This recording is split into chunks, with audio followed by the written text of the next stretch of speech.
three friends, they haven't seen each other for a long time, so they plan to do the class reunion.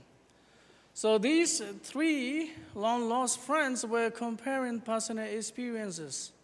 Well, they like to share their experiences and also their achievement and so on.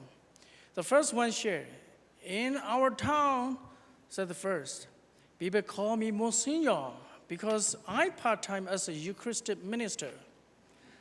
The second said, well, I run a business, but I am an active, charismatic leader. I give spiritual conferences, so everybody calls me Cardinal. Wow. So the third, friend was listening and thinking what he was supposed to say, and he shared, well, I'm a salesman, but I don't know why people call me God. The other two friends, well, how come you're a salesman and they call you God? Well, let me explain. Whenever I go and visit their houses and knock in their, door, they came out. Oh my God, you again.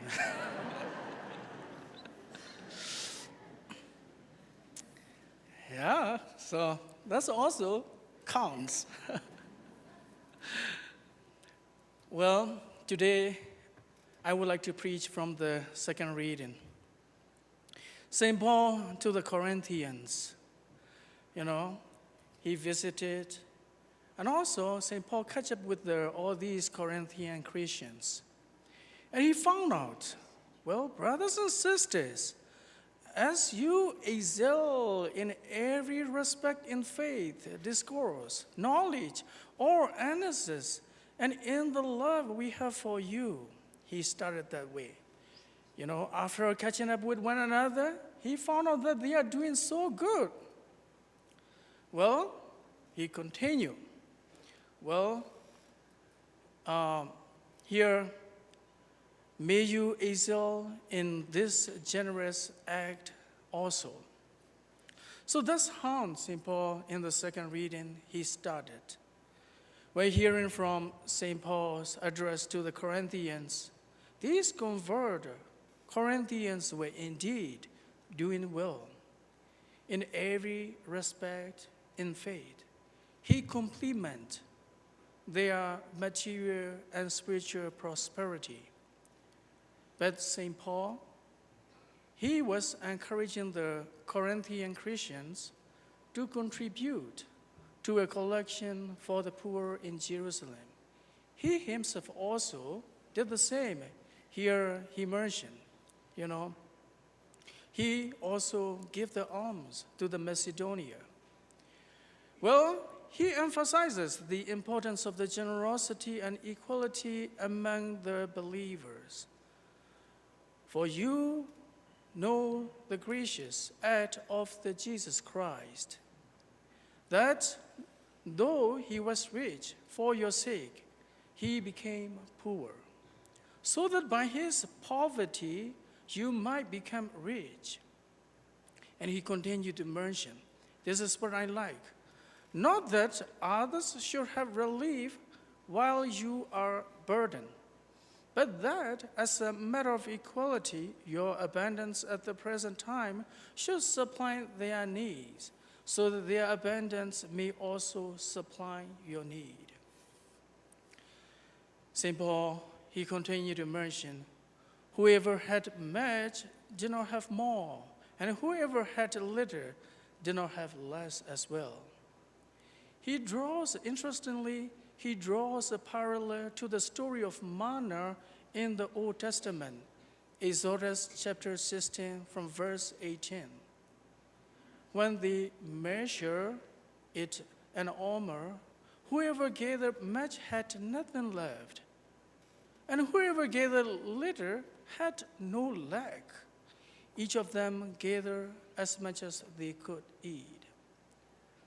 St. Paul, he uses this reference to illustrate the principle of sharing and meeting each other's needs within the Christian community. Well, you might have the questions. There are quite a lot of people who need help. and then there are evil things going on, continuously. We're tired of doing, we're tired of helping. That's, one of the things that have been bothering in our head, in our heart. But here, St. Paul is fair and square enough. I just want to repeat from, in the second reading where he says, "Not that others should have relief while you are burdened." Well, if we are burdened, we are not kind of obliged to give. But however, we are obliged to share the sorrow together, pray for one another. So this is an old story, but I would like to repeat. This story is the true story from Mother Teresa. Mother Teresa had just received a donation of rice, and she immediately thought of a family she knew was in desperate need. And then she visited that house, bringing the rice that she got. And then she gave that to the family, the household of the family. As soon as he received also, he ran out, kind of, dividing the portion of the rice that he received into half and putting it into the plastic bag. And he took it out, and then he dashed away. Mother Teresa was very curious what this man is doing. When he came back, Mother Teresa asked, and the woman, replied, she was going to share the rice that with the neighbor, who was also hungry and had no food. Despite her own desperate need, she could not bear the thought of her neighbor suffering, while she had something to eat. So Mother Teresa was deeply moved, and very often he mentioned about it. So today in the second reading, St. Paul also, telling this Christian, the converted Christians, Corinthians, hey, you guys are really doing well. You guys are prosperous. Well, remember what Jesus has done for us. And also let's kind of share with what we have. That's also, practicing virtues and also following the footsteps of Jesus Christ. However, we continuously might have the same question. There are lots of people who need help. I used to say, whenever the people approach me, what can we do? And I reply, let's do with what we can, but make sure we don't stop. Just continue to do with little thing that we can, and then it is going to spread the love, the love for our family members, the love for our friends, the love for our neighbors. So there's another, old story that today I would like to share. It's a starfish story. You will all know about it. But I would like to repeat for the younger people too. So there's a little girl walking on the seashore. There are tons of starfish on the shore. Out in the sun is coming out. You can probably imagine all these starfish is going to die when the sun is at noon. Even with the Colorado heat, they will die. So this little girl, having the really compassion and love for these little starfish, picking these up one after another and throwing those back into the water, into the ocean. And one adult man, he came and looking at what the little girl was doing, asked the little girl, what are you trying to do? I'm saving them. And this man asked the little girl, how are you going to save them all? The little girl didn't say anything. She just picked one starfish up, and then right, in front of him, she threw the starfish back to the sea. That one is saved. So what a kind of, great thing for all of us to remember. Even little deeds help. Well, Father, there is evil things going on. The same thing, we might say. Now, why God allowed these evil things happen? If we have to look at the first reading. If we look at the first reading from the book of wisdom, definitely, the answer is given. God did not make death, nor does he rejoice in the destruction of the living. For he fashioned all things that they might have being, and the creatures of the world are wholesome.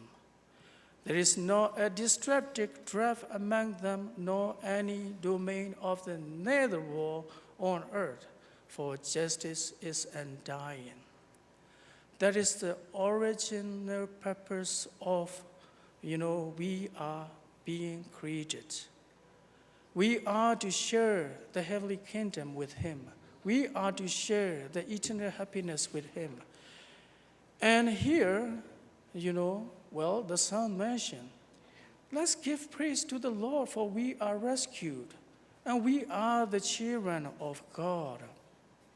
Today in the gospel reading, Jesus shown, the miracle, kind of raising the little girl up, and also healing the woman.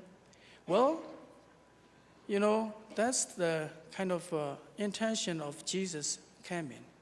He really went to get rid of all our sufferings, but not for the temporary relief, but for eternity. Therefore, he died on the cross for us, and then, he opened the gate of the eternal heavenly kingdom. Therefore, today, let us remember, let us show the love to one another, follow the footsteps of Jesus Christ, and understanding that all these evil things not come from God, but from the Satan, from the evil spirit, kind of hindering us to enter into the heavenly kingdom. So let us appreciate and let us continue to praise God as the psalmist mentioned, and let us kind of ask all the graces that we need in this Mass.